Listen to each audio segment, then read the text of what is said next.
تمام تعریفیں اللہ تعالیٰ جل مجدہ الکریم کے لیے، درود و سلام نبی کرم نور مجسم شفیع معظم احمد مجتبیٰ جناب حضرت محمد مصطفیٰ صلی اللہ تعالیٰ علیہ وسلم کی ذات والا صفات کے لیے حمد و صلوات کے بعد، عزیز دوستو، بزرگوں اور بھائیوں،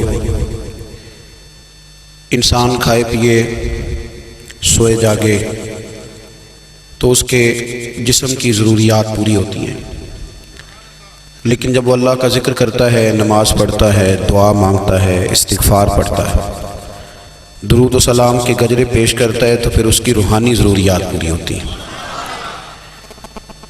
آج جس زمانے میں ہم وقت گزار رہے ہیں، لوگوں کی جسمانی ضروریات پوری کرنے کے لیے، غذائی ضروریات پوری کرنے کے لیے بہت سارے بندوبست کیے جا رہے ہیں، لیکن جتنا لوگ اپنی ظاہری ضروریات میں خود کفیل ہوتے جا رہے ہیں، اتنا ہی زیادہ وہ روحانی طور پر کمزور ہوتے جا رہے ہیں۔ گھنٹوں بیٹھ کر گپ شپ کرنے والے لوگوں کے لیے تھوڑی دیر بھی ذکر الہی کرنا مشکل ہو جاتا ہے۔ لمبی چوڑی باتیں کرنے والے، لمبے چوڑے دلائل دینے والے لوگ اور سمجھدار لوگ اور سیانے لوگ عبادت کے معاملے میں سستی کرتے ہیں، عمل کے مسئلے میں کمزور ہو جاتے ہیں۔ تسبیحات کرنا، وظائف پڑھنا، درود و سلام پڑھنا، کم بولنا، سچی بات کرنا، صبر سے رہنا، شکر کو اپنانا، قناعت اختیار کرنا، حسد، بغض، عداوت سے بچنا، یہ لوگوں کے لیے مشکل ہو جاتا ہے۔ پھر اس کا نقصان یہ ہے کہ معاشرہ ایک عجیب سی بے سکونی اور بے قراری کا شکار ہے۔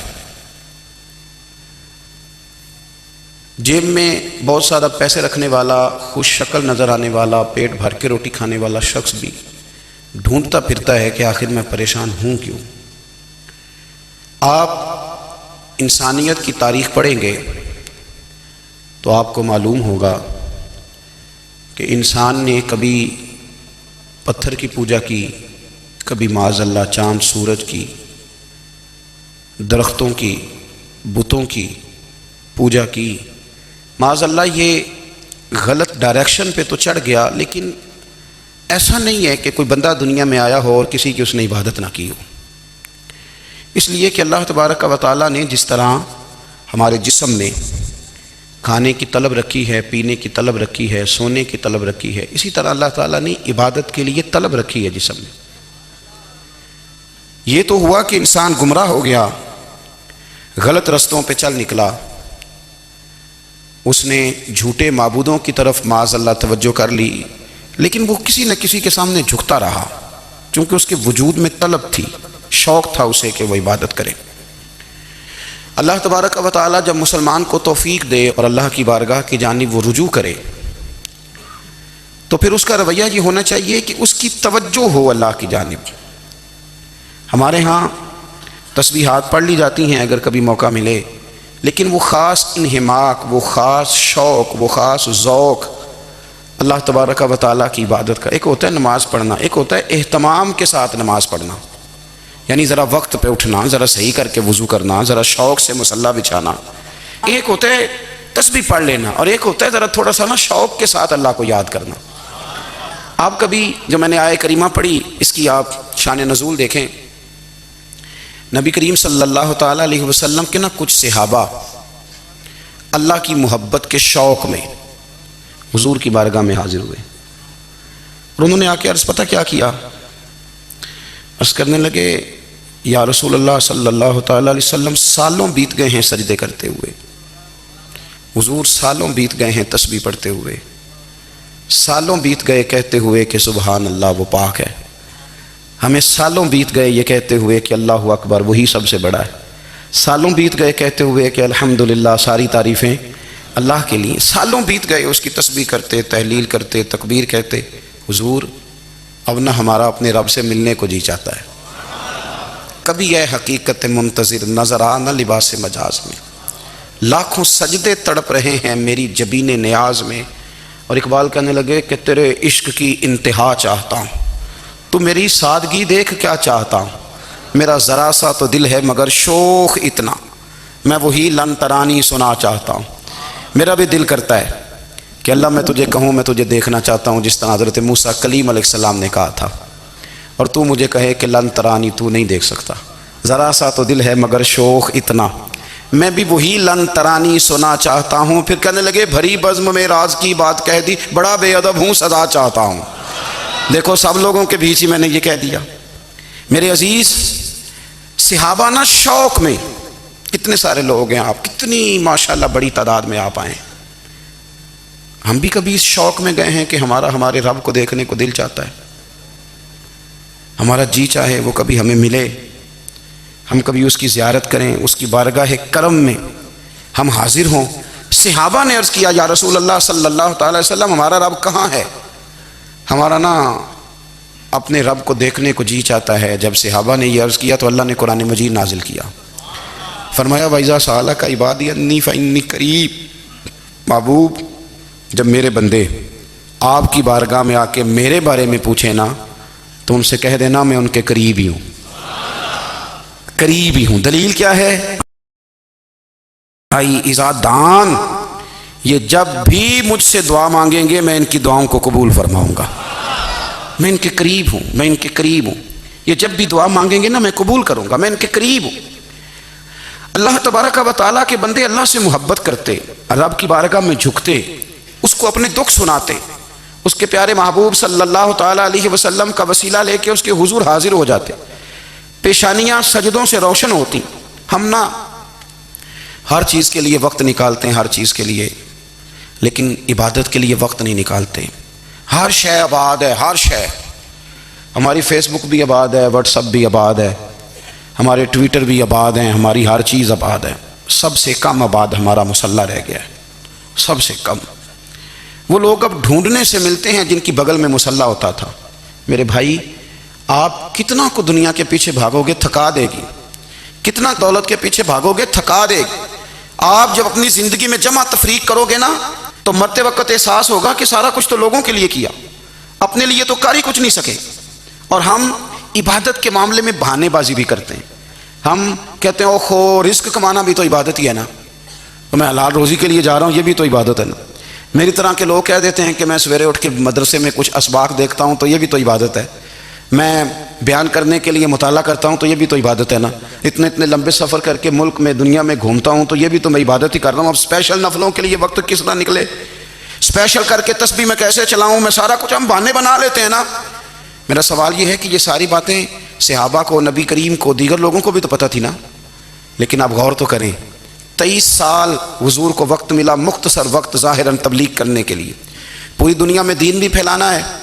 گھر میں 11 ازواج ہیں، 4 بیٹیاں ہیں، ان کی اولادیں، سارے کام کاج بھی دیکھنے، لیکن سیدہ طیبہ طاہرہ حضرت عائشہ صدیقہ رضی اللہ تعالیٰ عنہ فرماتی ہیں سارا دن تبلیغ کرتے، ہر غلام کے دکھ سنتے، گھر میں آتے تو اپنے گھر والوں کا خیال کرتے، کام میں ہمارا ہاتھ بٹاتے۔ قربان جاؤں، کہتی ہیں زمانہ سارا سو جاتا لیکن آمنہ کے لال مصلی بچھا لیتے۔ دنیا سو گئی، ساری سب سو گئے، جو خدام تھے، وہ جو غلام تھے وہ سو گئے۔ صحیح مسلم میں لفظ ملیں گے، سیدہ پاک فرماتی ہیں او میرے نبی کے غلاموں، میں نے یہ رنگ بھی دیکھا ہے کہ حضور نے اتنا کھڑے رہے، اتنا قیام کیا، اتنا قیام کیا کہ مقدس پیروں میں ورم آ گئے، سوج گئے پیر، اتنے بڑے۔ دل پہ ہاتھ رکھ کے نہیں بتا سکتا کہ میرے کبھی نماز میں پیر سوج گئے ہوں، کوئی نہیں بتا سکتا۔ بچوں کی روٹی کماتے تھک گئے بات الگ ہے، ہم سیر کرنے گئے تو تھک گئے بات الگ ہے، لیکن عبادت میں یہ بھی تو مسلم شریف ہے نا، یہ بھی تو دین ہے نا، یہ بھی تو حضور کی سنت ہے، یہ بھی تو وہ چیز ہے جو کریم کی آنکھوں کی ٹھنڈک ہے۔ سیدہ فرماتی ہیں پیروں میں ورم آ گئے، اور ساری رات ہی حضور نے نماز پڑھی اور ایک ہی آیت بار بار دہرائی۔ مسجد نبی میں بلال حبشی نے فجر کی اذان دے دی اور حضور ابھی مصلی پہ تھے، کریم فارغ ہوئے، میں نے عرض کی یا رسول اللہ صلی اللہ علیہ وسلم آپ کے تو صدقے اللہ اگلے پچھلوں کے گناہ معاف کرے گا، تو آپ اتنی آہوزاری کیوں فرماتے ہیں؟ آپ تو شفیع ہیں، آپ تو انبیاء کے امام ہیں۔ تو حضور نے فرمایا عائشہ تم نے گنوایا ہے نا میرے اللہ کی مجھ پر کتنی رحمت ہے، افلا اکون عبدا شکورا، فرمایا اگر اس نے اتنی نعمتیں دی ہیں تو کیا میں اس کا شکر گزار بندہ نہ بنوں، میں شکر گزار بندہ نہ بنوں اس کا؟ پھر اگر اتنی نعمتیں اس نے دی ہیں، مجھے اتنا نوازا ہے، تو تو پھر میں اس کے سامنے سجدے نہ کروں؟ او میرے بھائی، بڑے قابل فخر لوگ ہیں ہم کہ ہم نبی پاک کے غلام ہیں، ہم قابل فخر ہیں کہ نبی کریم کے غلام ہیں۔ کیا کبھی اس غلامی کے شکرانے میں بھی 2 نفل پڑھے کہ یا اللہ تیرا شکر ہے تو نے ہمیں حضور کا غلام بنایا ہے؟ یاد رکھیں کہ اپنی روحانی زندگی کو آباد کریں، استغفار پڑھیں، تسبیحات کریں۔ حضرت عبداللہ ابن عمر رضی اللہ تعالیٰ عنہ حضرت عمر کے صاحبزادے، مکہ مکرمہ میں ان کی قبر ہے۔ میں نے جب انہیں پڑھا تو مجھے ان سے بڑا پیار ہو گیا، لیکن آپ کو پتہ ہے وہاں جا کے کسی شخص کا مزار تلاش کرنا یا پوچھنا ایک مشکل کام ہوتا ہے۔ تو ایک دفعہ میں مکہ شریف میں حاضر تھا، تو ایک گاڑی والا ڈرائیور مجھے کہنے لگا کہ مولانا میں آپ کو جانتا ہوں، مجھے آپ سے محبت ہے، ایک بات بتاؤں آپ کو؟ میں نے کہا بتاؤ۔ کہنے لگا حضرت عبداللہ ابن عمر کی قبر دیکھنی ہے۔ میں نے کہا یہ تو نہیں کہہ رہا، یہ کسی نے بندوبست کرایا ہے، یہ اللہ نے تیرے دل میں بات ڈالی ہے، یہ ہو گیا تو لے چل مجھے۔ حضرت عبداللہ ابن عمر کو نبی پاک نے فرمایا تھا راجل صالح، یہ نیک بندہ ہے، یہ متقی آدمی۔ حضرت عبداللہ ابن عمر رضی اللہ تعالیٰ عنہ سیدنا فاروق اعظم رضی اللہ تعالیٰ عنہ کے صاحبزادے ہیں، اور ان کی ہمشیرہ سیدہ حفصہ رضی اللہ تعالیٰ عنہ حضور کی زوجہ محترمہ ہیں۔ ایک دن اپنی ہمشیرہ سے کہنے لگے کہ نبی کریم صلی اللہ تعالیٰ علیہ وسلم گھر میں آئے نا، اور اگر حضور غم امت میں پریشان نہ ہوں، طبیعت کو حشاش بشاش دیکھو، تو ذرا پوچھنا تو صحیح حضور کا میرے بارے میں کیا خیال ہے، پوچھنا تو صحیح کہ کریم کی بارگاہ میں میرا کیا مقام ہے، میرے بارے میں حضور کیا فرماتے ہیں۔ اب بہن کو کام بتائے، اور بتائے بھی بھائی، اور پھر بہن وہ کام نہ کرے، یہ تاریخ میں ہوتا نہیں۔ حضرت عمر فاروق رضی اللہ تعالیٰ عنہ کی صاحبزادی ام المومنین رضی اللہ تعالیٰ عنہ فرماتی ہیں کہ میں تو بس منتظر تھی، انہوں نے تو کہا تھا نا کہ اگر تم حشاش بشاش دیکھو تو بات کرنا، لیکن حضور تشریف لائے، میری باری تھی، میرے گھر تشریف لائے، کھانا پیش کیا، تو فوراً میں نے عرض کی حضور ایک بات پوچھنی تھی۔ تو حضور نے فرمایا پوچھئے۔ میں نے عرض کی حضور میرے بھائی عبداللہ ابن عمر کے بارے میں آپ کا کیا خیال ہے؟ نوجوانوں میری بات پہ غور کرنا، میرے بھائی کے بارے میں آپ کا کیا خیال ہے؟ تو نبی کریم صلی اللہ تعالیٰ علیہ وآلہ وسلم نے میری طرف دیکھا، اور پھر حضور زیر لب تھوڑا مسکرائے، اور بریلی کے امام کہتے ہیں کہ حضور مسکرا دیتے تھے نا تو جو بڑا دکھی ہوتا تھا وہ بھی ہنس پڑتا تھا۔ اب سوال پیدا ہوتا تھا کہ پھر تو اس مسکراہٹ کے لیے انتظار کرنا پڑتا ہوگا کئی مہینے کہ حضور مسکرائیں تو رونے والے ہنسیں، تو اعلیٰ حضرت فرماتے نہیں، انتظار نہیں کرنا پڑتا، یہ مسکراتے رہنا تو حضور کی عادت ہے۔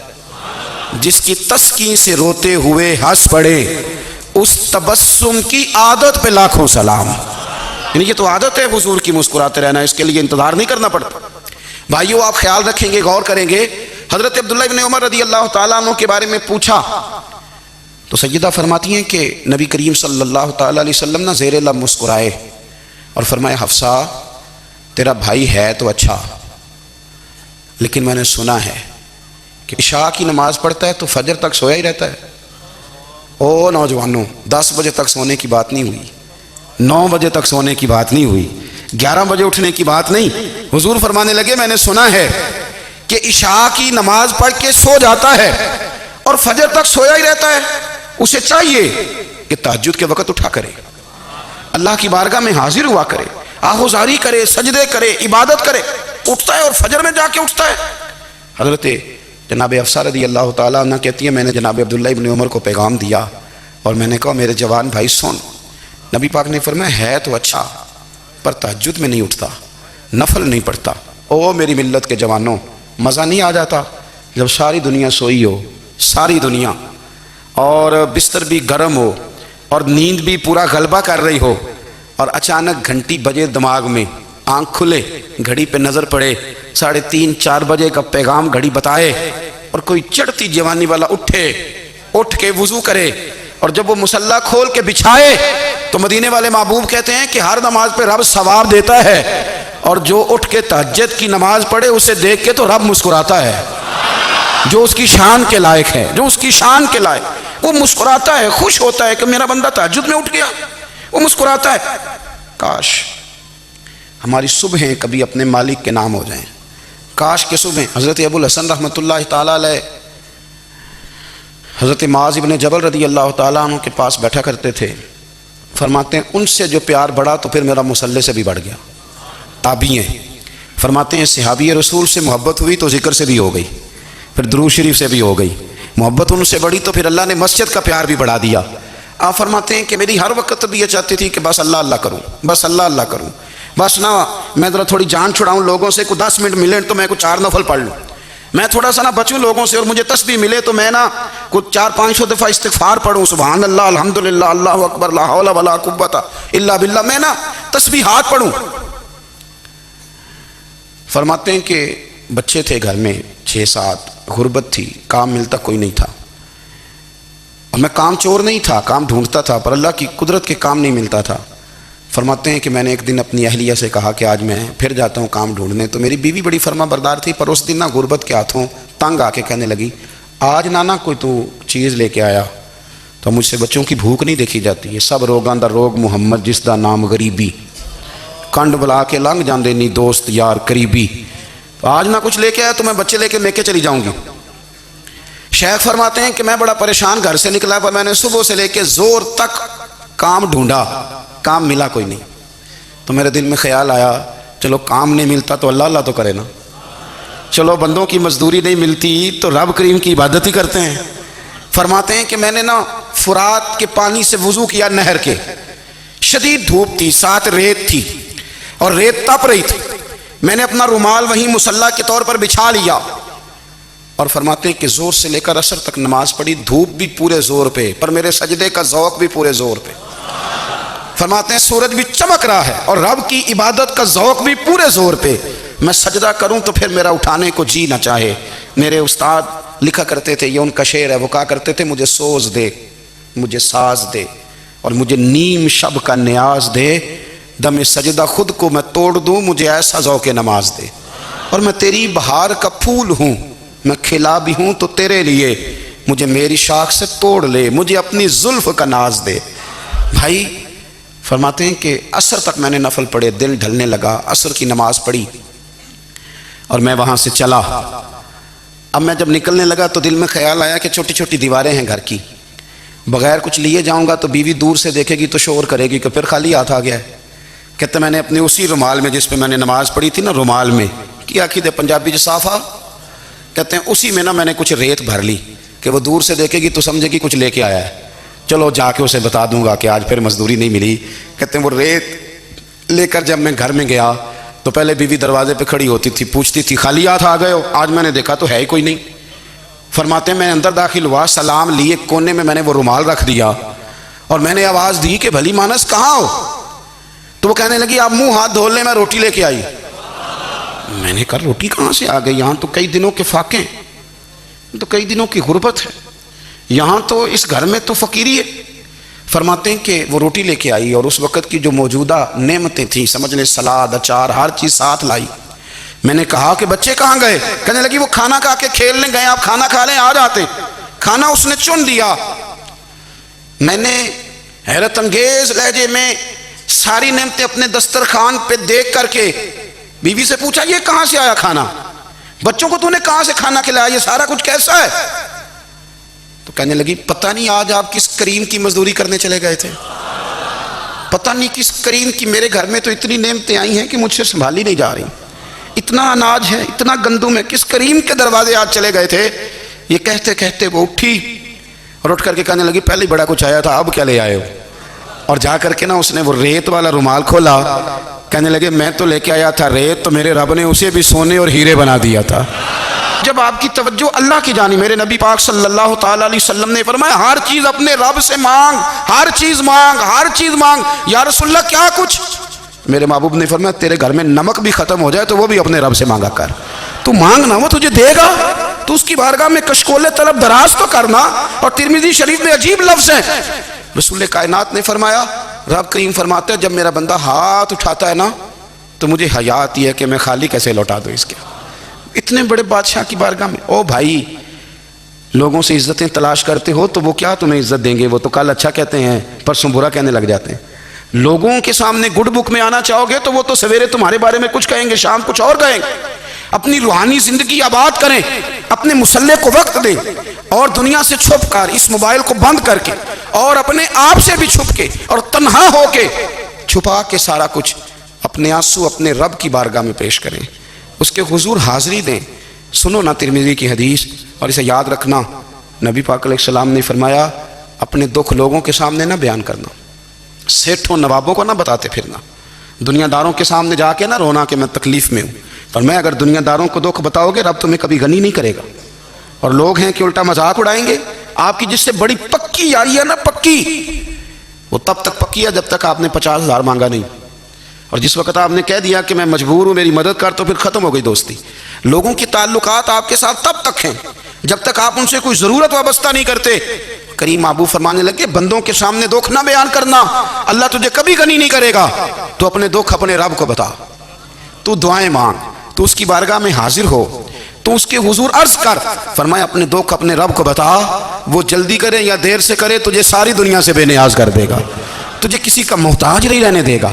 اپنے مسلح کو، اپنی دعاؤں، ایک بزرگ فرماتے ہیں میں نے دعا مانگنے کا طریقہ اپنی بیوی سے سیکھا۔ دعا مانگنے کا طریقہ اپنی، سیکھنے والے تو اپنے بچوں سے بھی سیکھ لیتے ہیں، سیکھنے والے تو ہر ایک سے سیکھتے ہیں۔ وہ کہتے ہیں میں نے دعا مانگنے کا سلیقہ اپنی بیوی سے سیکھا ہے۔ حضرت وہ کس طرح؟ فرمانے لگے میری بیوی نے نا مجھے کوئی کام بتایا، کچھ پیسوں کی ضرورت کے لیے کہا، تو میں نے اسے کہا کہ بھئی ابھی میرے پاس نہیں ہے، کچھ دنوں میں آتے ہیں تو میں دے دوں گا۔ عورتوں کی عادت ہوتی ہے وہ بار بار یاد کراتی ہیں۔ 2-4 دنوں کے بعد پھر اس نے کہا حضرت وہ میں نے کہا تھا کچھ پیسے، میں نے اسے کہا کہ ابھی میرے پاس نہیں ہے، کچھ دنوں میں ملتے ہیں تو میں تمہیں دے دوں گا۔ اس نے کچھ دنوں کے بعد پھر کہا حضور وہ میں نے کچھ پیسے کہے تھے۔ فرماتے میں نے ڈانٹ دیا، میں نے کہا کہ کیا تو روز مجھے شرمندہ کرتی ہے، کہا نا میرے پاس نہیں ہے، ہوں گے تو دے دوں گا، تو روز یاد کراتی ہے۔ فرماتے ہیں اس نے پہلے تو میری ڈانٹ کو سہا، پھر میرے سخت جملوں نے اس کی آنکھوں میں آنسو پیدا کر دیے، پھر اس نے اپنے آنچل میں اپنے اس دکھ کو سمیٹا، اور پھر اس نے ایک جملہ کہا تو میں رو پڑا، اور مجھے اپنے رب سے مانگنے کا طریقہ آ گیا۔ مجھے کہنے لگی حضرت جی آپ نے ڈانٹ دیا میں نے سہ لیا، پر آپ ہی میرے شوہر ہیں، بتائیں نا آپ سے نہ کہوں تو میں کس سے جا کے کہوں۔ فرماتے ہیں میں رو پڑا، اور میں کھل کے رویا، اور میں تڑپ کے رویا، اور پھر میری سسکیاں بند گئیں۔ تو مجھے کہنے لگی آپ کو کیا ہوا؟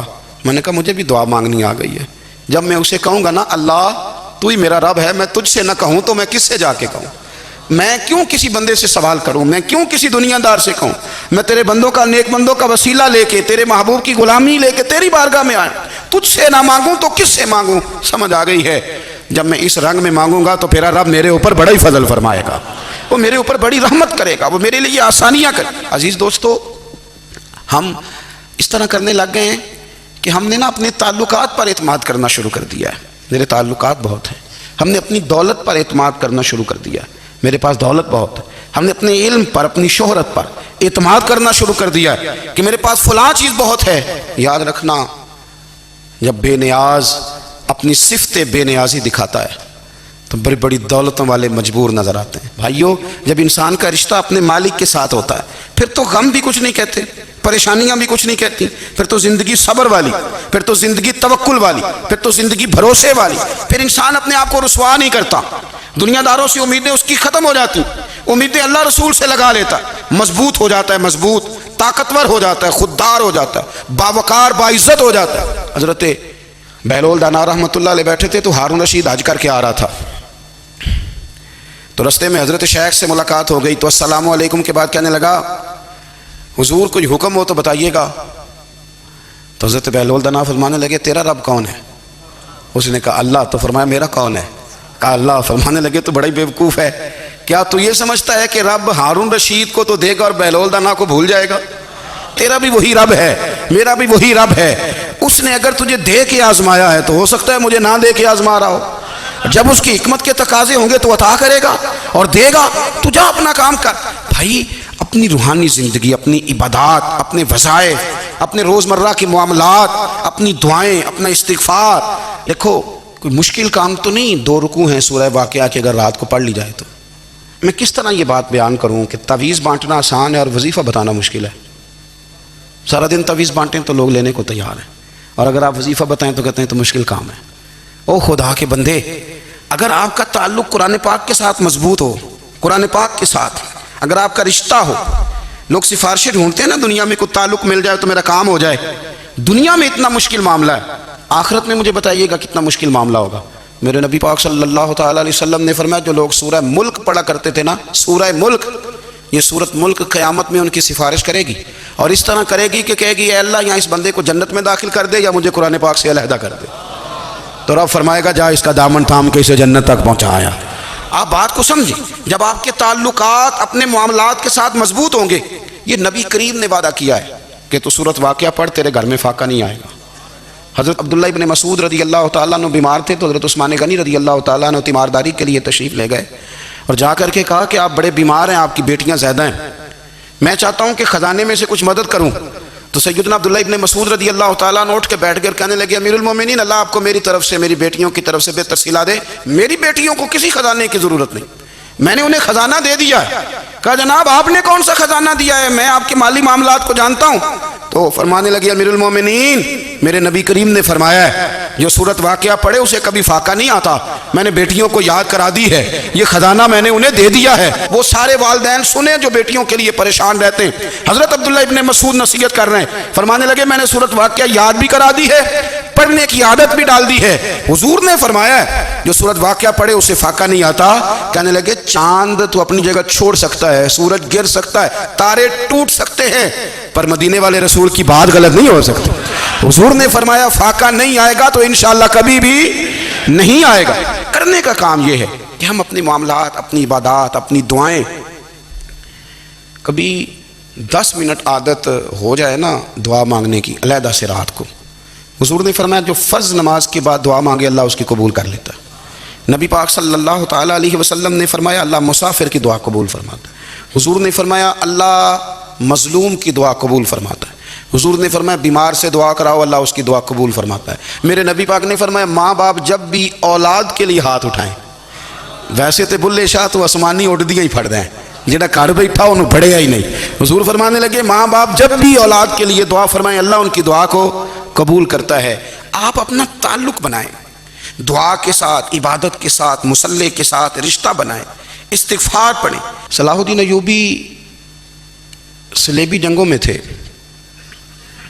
رات کو مسجد اقصیٰ میں نماز پڑھی تو پریشان تھے۔ ایک بزرگ سے ملاقات ہوئی تو وہ کہنے لگے کہ آپ بڑے پریشان ہیں۔ کہنے لگے حضور پریشان اس لیے ہوں کہ پہلے ہی مسلمان کمزور ہے، اب میں نے سنا ہے دشمن کا ایک بحری بیڑا وہ جنگی سامان سے بھرا ہوا آ رہا ہے، تو اب ان کے پاس اور تلواریں اور نیزے آ جائیں گے، مسلمانوں کے پاس پہلے ہی وسائل کی کمی ہے، پریشان ہوں کس طرح کر کے مقابلہ کریں گے۔ یہ بات کہتے ہی صلاح الدین ایوبی نے بزرگوں سے کہا حضور آپ بھی دعا کرنا، دعا کی بڑی طاقت ہے۔ میرے نبی پاک نے فرمایا دعا مومن کا ہتھیار ہے، دعا مومن کا، دعا مومن کا۔ حضور نے فرمایا تقدیر کو سوائے دعا کے کوئی چیز نہیں بدل سکتی، دعا مومن کا ہتھیار ہے، یہ کافر کے پاس کوئی نہیں، یہ ہتھیار ہے مومن کا۔ اللہ کرے آپ کو سمجھ آئے، پھر سنیں کئی بار کہہ چکا ہوں یہ ہتھیار ہے، کافر کے مقابلے میں جو تیرے پاس سب سے بڑا ہتھیار ہے وہ دعا ہے۔ دعائیں کرانی چھوڑ دی، کرنی چھوڑ دی، لینی چھوڑ دی۔ حضرت سیدنا انس بن مالک رضی اللہ تعالیٰ عنہ فرمایا کرتے تھے میں نے وہ رنگ دیکھا ہے جب حضور دعا مانگتے تھے اور حضور کی مقدس آنکھوں میں آنسو بھی ساتھ ہی بہا کرتے تھے، میں نے وہ انداز دیکھا۔ تو صلاح الدین ایوبی بزرگ سے کہنے لگے آپ بھی دعا کیجیے، اور خود رونے لگے اور سار سجدے میں رکھ کے رونے لگے، اور عشاء سے لے کر فجر تک روئے، خوب روئے۔ صبح وہ بزرگ آئے تو صلاح الدین ایوبی کا خوبصورت اور ہنستا ہوا چہرہ دیکھا، کہنے لگے آپ بڑے خوش ہیں، رات تو میں نے بڑے روتے ہوئے دیکھا تھا۔ تو کہنے لگے حضور وہ جو بحری بیڑا آ رہا تھا نا وہ پانی میں ڈوب گیا ہے، اب وہ نہیں آ رہا، ابھی خبر آئی ہے تو میں بڑا خوش ہوں۔ بزرگ کہنے لگے اٹھ سینے سے لگ، اور سونے ایک بات، وہ بحری بیڑا پانی میں نہیں ڈوبا، وہ تیرے آنسوؤں میں ڈوب گیا ہے۔ وہ جو تو رات رویا ہے نا رب کریم کی بارگاہ میں تو وہ ڈوب گیا ہے۔ بھائی اپنا مصلی کا، عبادت کا، وظائف کا، اللہ اللہ کا سلسلہ اس کو مضبوط کریں، اپنی دعاؤں کے تعلق کو مضبوط کریں۔ دعائیں بڑے انقلاب برپا کر دیتی ہیں۔ ہم تھوڑے تھوڑے نا جب سے خشک ہوئے ہیں نا، خشک، اور میری تو جماعت ہی صوفیاء کی جماعت تھی، ہم تو داتا علی اجمیری کی جماعت سے، ہم تو خواجہ اجمیری کی جماعت سے، ہم تو شیخ احمد فاروق سرہندی کی جماعت سے، ہم تو صوفیاء کی جماعت۔ ہماری جماعت نے بھی وہ تعلق جو ہمارے بزرگوں نے بنایا تھا۔ بزرگ اللہ کے قریب کیسے جاتا ہے؟ تو ہمارے یہاں نا بہت سارے لوگ کہتے ہیں جی نظر ہو گئی تو کام ہو گیا۔ بھائی جو بخاری مسلم میں طریقہ ہے نا اللہ کا قرب پانے کا وہ تو نفل ہے۔ نبی کریم علیہ الصلوۃ والسلام نے فرمایا بندہ نفلوں کے ذریعے رب کے قریب جاتا ہے، اور اتنا قریب جاتا ہے کہ پھر اللہ اس کی زبان بن جاتا ہے۔ اللہ اس کی آنکھیں بن جاتا ہے، کان بن جاتا ہے، ہاتھ اور پیر بن جاتا ہے. تو یہ تو عبادت ہے، یہ تو اللہ کی بارگاہ کی حاضری ہے جو آپ کو اللہ کے قریب کرے گی. تو اپنے نماز کو اہمیت دے کے ادا کریں، نمازیں موبائل بند کر کے ادا کریں. لیکن نا کچھ لوگ کہتے ہیں مجھے ٹائم نہیں ملتا نماز کا، تو میں کہتا ہوں یہ آپ نے بڑی جرت کی بات کی ہے. مجھے کو میرا پیر بھائی کہا جائے نا میرے پاس ٹائم نہیں آپ کو ملنے کا، تو میں کہتا ہوں آج کے بعد آنا ہی نہ. تو کیا سمجھتا ہے تو بہت بڑا آدمی ہے، تیرے پاس ٹائم نہیں ہے اور ہمیں ملنے کا ٹائم موج کا. تو آپ نے اللہ رسول کو ہی کہہ دیا ٹائم نہیں. اور عجیب فلسفہ ہے نا. کہا جائے نماز پڑھنے آؤ تو کہتے ہیں کپڑے ٹھیک نہیں، اور کہا جائے کہ آؤ ذرا دعوت پہ چلیں تو کہتے ہیں 1 منٹ ٹھہر میں کپڑے بدل کے آیا. نماز کے لیے کہا تو کہتا ٹھیک نہیں، دعوت کے لیے کہا تو کہتا میں ذرا تیاری کر لوں، یوں جانا مناسب نہیں. یہ معاملہ ٹھیک نہیں. رب تو فرماتا ہے کہ جب تم مسجد میں آ تو زینت اختیار کر کے آ، خوب ذوق سے دعا مانگیں، خوب شوق سے نماز پڑھیں، خوب استغفار کا مزاج بنائیں. آپ لوگوں کے بیچ رہ کے سوکھ حاصل کرنا چاہتے ہیں، لیکن آپ کو پتہ ہے کئی مہینے غار حرا میں رہنا بھی مدینے والے محبوب کا طریقہ ہے.